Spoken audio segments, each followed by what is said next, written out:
हरे कृष्णा। आज ब्रजमंडल परिक्रमा का दूसरा दिन है और हम वृंदावन से मथुरा की ओर प्रस्थान करेंगे।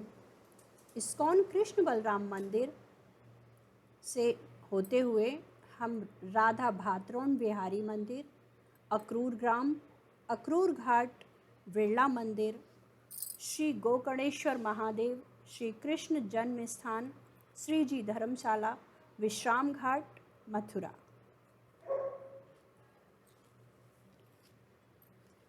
कृष्ण बलराम मंदिर में मंगल आरती के पश्चात हम अपने सामान के साथ मंदिर के प्रवेश द्वार पर एकत्र हो गए।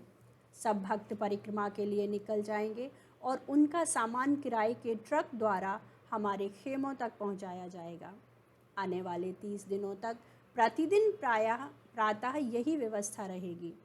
पिछली रात्रि चंद्र प्रकाश में रखी गई खीर सब भक्तों को बांटी गई। तब श्री श्री निताई गौर सुंदर एवं श्रील प्रभुपाद को आगे रखकर हमने मंदिर की परिक्रमा की और श्रील प्रभुपाद समाधि के सम्मुख आकर मंदिर के प्रमुख द्वार से बाहर निकल गए। भक्ति वेदांत मार्ग से हम चैतन्य विहार की ओर बाएं मुड़े। कुछ ही समय में हम वृंदावन मथुरा मार्ग पर आ गए। इस मार्ग पर कुछ दूर चलने के बाद हम पुनः भात्रोन की ओर बाएं ओर मुड़ गए। यज्ञ पत्नी स्थान भात्रोन वृंदावन के बाहर एक खुले मैदान में एक पहाड़ी के ऊपर स्थित शांत स्थान है। यहाँ स्थित मंदिर के अर्च विग्रहों का नाम है श्री श्री राधा भात्रोन बिहारी। इनके दर्शन हेतु हम एक सक्रिय सीढ़ी से ऊपर चढ़े। मंदिर के प्रवेश पर एक विशाल घंटा लगा है। बजाने पर इसकी ध्वनि चारों ओर गूंज पड़ती है। पहाड़ की चोटी से दूर दूर तक वृंदावन के अनेक मंदिर दिखाई देते। शरद ऋतु की सुबह सर्द है, धीमी हवा बह रही है, परंतु उगता सूरज हमें गर्म सुखद दिन का आश्वासन दे रहा है। हमारा परिक्रमा दल भक्तों की भाषाओं के आधार पर विभाजित है। आरंभिक वर्षों में परिक्रमा में अधिक भक्त नहीं थे, फलतः भाषाओं की विविधता कम थी। धीरे धीरे भक्तों की संख्या बढ़ने लगी और विश्व के विभिन्न देशों से भक्त आने लगे। हम पूरा प्रयास करते हैं कि सब भाषाओं के अनुवादकों की व्यवस्था हो तथा सबकी आवश्यकताओं को पूरा किया जा सके। अंग्रेजी भाषी भक्तों की प्रातःकालीन कक्षा यहाँ होगी। रूसी भक्त इसी कक्षा का अनुवाद सुनेंगे और हिंदी भाषी वैष्णव दर्शन लेकर अपनी कक्षा के लिए अक्रूर घाट की ओर जा रहे हैं। एक दिन प्रातः कृष्ण बलराम तथा उनके ग्वाल मित्रों को भूख लगी। उन्होंने अभी तक कलेवा नहीं किया था। सामान्यतया बालक घर में कलेवा करते और दोपहर का भोजन अपने साथ पोटली में बांधकर गाय चराने ले जाते, परंतु इस दिन उन्होंने दोनों में से कुछ नहीं किया।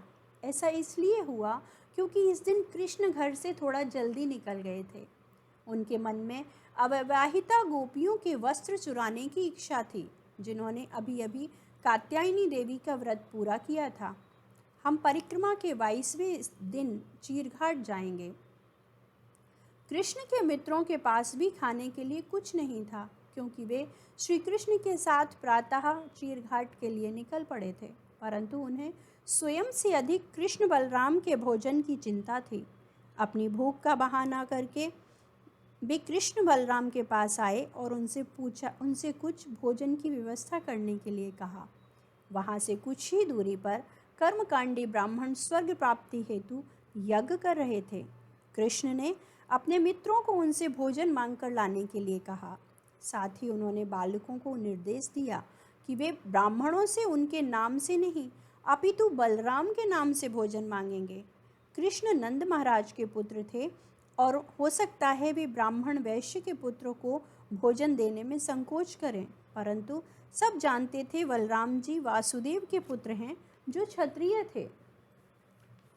बलराम के नाम पर भोजन मांगने से बालकों को दान मिलने की अधिक संभावना थी, परंतु वहां पहुंचकर बालकों ने ब्राह्मणों से कहा, हे भूदेवो, कृपया हमारा निवेदन सुने। हम कृष्ण बलराम के आदेश से यहाँ आए हैं। आशा है कि आप उन्हें भली भांति जानते होंगे। आप सबका कल्याण हो। निकट ही कृष्ण बलराम गायें चरा रहे हैं और हम उनके साथ हैं। हम आपसे कुछ भोजन मांगने आए हैं। परंतु कर्मकांडी अनुष्ठान में पूरी तरह मग्न ब्राह्मणों ने बालकों के निवेदन पर कोई ध्यान नहीं दिया। वे समझ नहीं पाए कि समस्त यज्ञों का लक्ष्य पूर्ण पुरुषोत्तम भगवान को संतुष्ट करना है।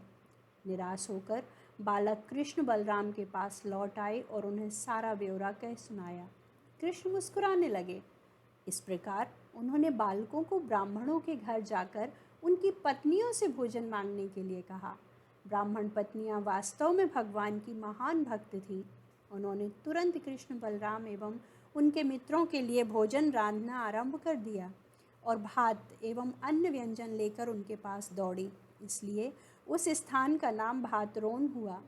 श्रीमद् भागवतम के अनुसार एक समय वहाँ अशोक वृक्षों की वाटिका भी हुआ करती थी।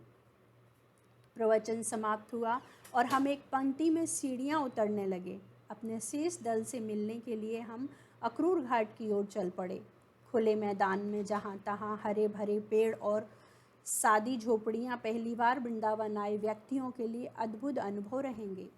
यह न केवल गहन शांति प्रदान करेगा अपितु उनके विचारों को उत्प्रेरित करेगा। इससे उन्हें ध्यान एवं स्मरण के अनेक अनुभव प्राप्त होंगे। अक्रूर घाट। एक समय यमुना अक्रूर घाट से होकर बहती थी, परंतु कालांतर में यमुना ने अपना मार्ग बदल लिया। यहाँ एक सुंदर मंदिर में कृष्ण बलराम एवं अक्रूर जी के विग्रह हैं। मंदिर का प्रांगण खुला, स्वच्छ एवं सुसज्जित है।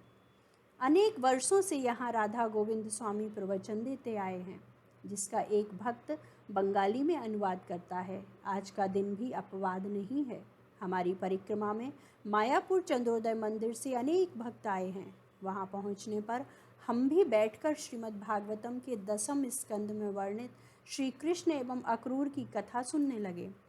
कुश्ती स्पर्धा के लिए कृष्ण बलराम को मथुरा ले जाते समय अक्रूर जी ने स्नान के लिए इस स्थान पर अपना रथ रोका था। पहले कृष्ण बलराम ने स्नान किया और रथ पर लौट आए। तब अक्रूर जी आए और कमर तक जल में खड़े होकर गायत्री मंत्र जप करने लगे। तभी उन्हें कृष्ण बलराम को जल में देखकर आश्चर्य हुआ, परंतु उन्हें विश्वास था कि उन्होंने दोनों को रथ पर लौटते हुए देखा था। वे विचार करने लगे, ये दोनों यमुना में कैसे हैं?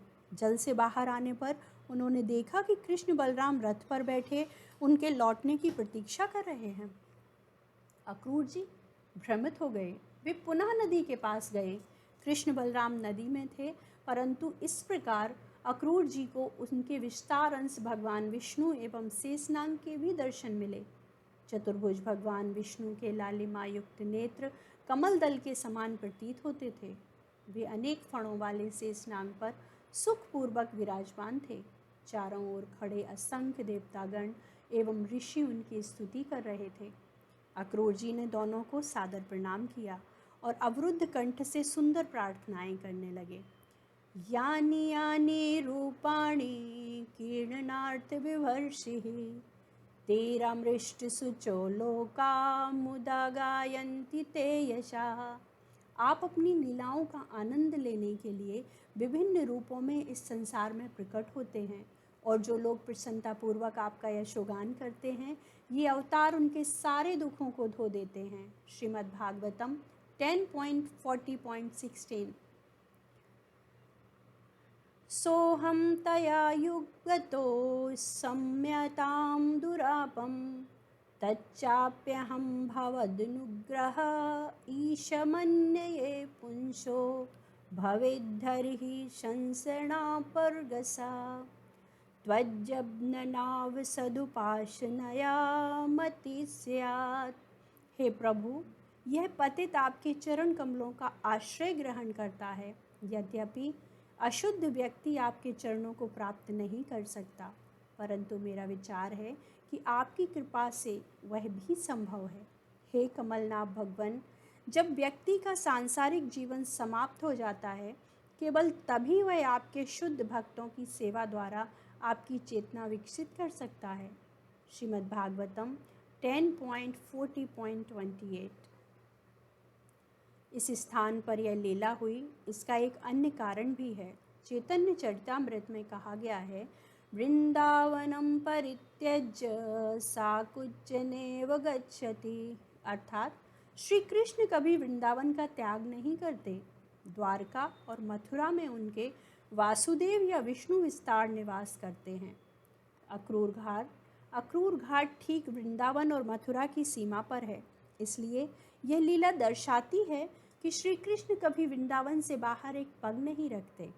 यद्यपि ऐसा लगा कि कृष्ण बलराम रथ पर लौट आए, वस्तुतः वे कृष्ण बलराम नहीं अपितु भगवान विष्णु एवं अनंत शेष थे। कृष्ण बलराम ने कभी वृंदावन छोड़ा ही नहीं। उस समय से वे अपने अप्रकट रूप में वृंदावन में रहे।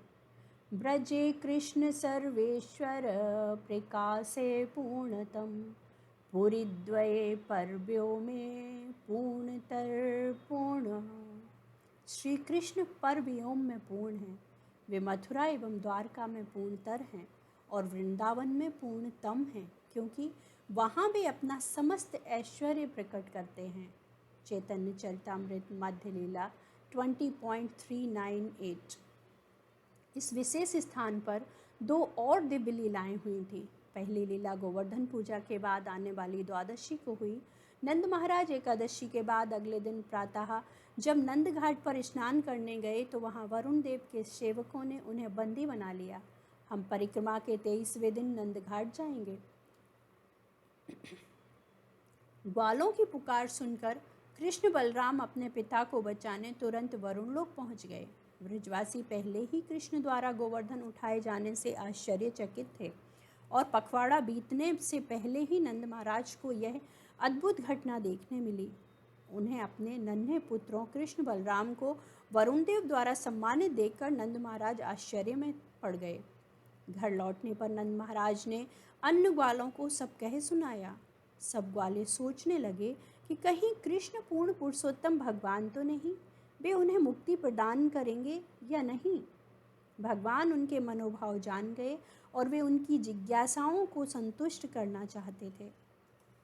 जब श्री कृष्ण सब ग्वालों को अक्रूर घाट पर लाए और उन्हें ब्रह्महद में गोता लगवाया, जल से ऊपर उठने पर श्री कृष्ण ने उन्हें वैकुंठ लोक दिखाए। विशेष रूप से उन्हें भगवान का निज धाम कृष्ण लोक दिखाई दिया, जहां उनके कृष्ण की अनेक स्तुतियों द्वारा पूजा की जा रही थी। इस प्रकार कृष्ण बलराम ने उन्हें अपना वास्तविक स्वरूप दिखलाया। वृंदावन यात्रा के दौरान श्री चैतन्य महाप्रभु भी कुछ समय अक्रूर घाट पर निवास किया था। ब्रजमंडल परिक्रमा करने के पश्चात श्री गौरांग ने यहाँ रहकर एकांत भजन किया। फिर भी अनेक लोग उनसे मिलने और उन्हें अपने घर प्रसाद हेतु आमंत्रित करने आते। एक दिन घाट पर बैठे बैठे महाप्रभु गहन चिंतन करने लगे कि किस प्रकार यहीं अक्रूर जी एवं ब्रजवासियों को आध्यात्मिक जगत के दर्शन हुए थे। अक्रूर के जल में खड़े होने पर स्मरण करके महाप्रभु भाव विभोर होकर यमुना में कूद पड़े और लंबे समय तक जलमग्न रहे। जब कृष्णदास ने देखा कि चैतन्य महाप्रभु डूब रहे हैं तो वह रोते हुए जोर से चिल्लाने लगे। बलभद्र भट्टाचार्य तुरंत आए और महाप्रभु को बाहर निकाला। चैतन्य चरितामृत मध्य लीला 18.138। इसी घटना के बाद महाप्रभु के सेवकों ने उनसे निवेदन किया कि वे वृंदावन यात्रा समाप्त करके प्रयाग के रास्ते पुरी लौट चलें। आज